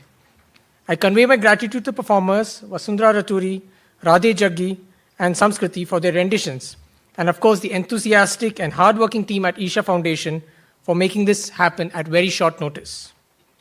Also, sincere thanks to Sarvana Bhavan and Lulu Group for arranging refreshments.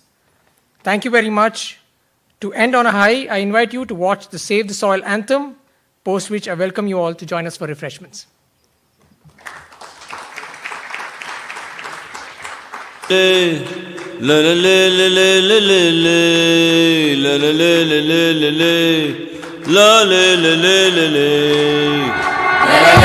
This very body is soil. My body, your body, everybody is just soil body.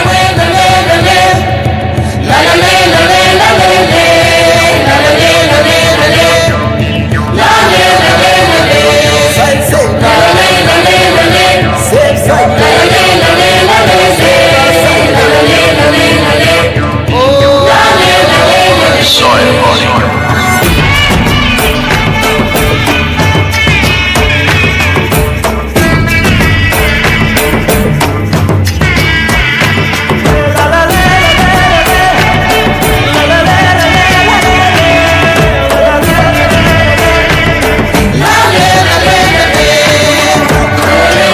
The magic of soil is it turns death into life.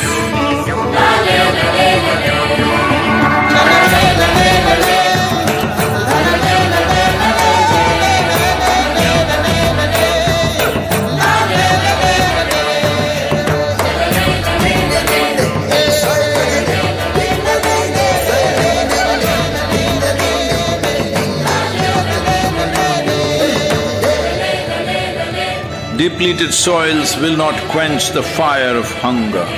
Unquenched hunger can burn the very world. This is a generational responsibility. Save soil.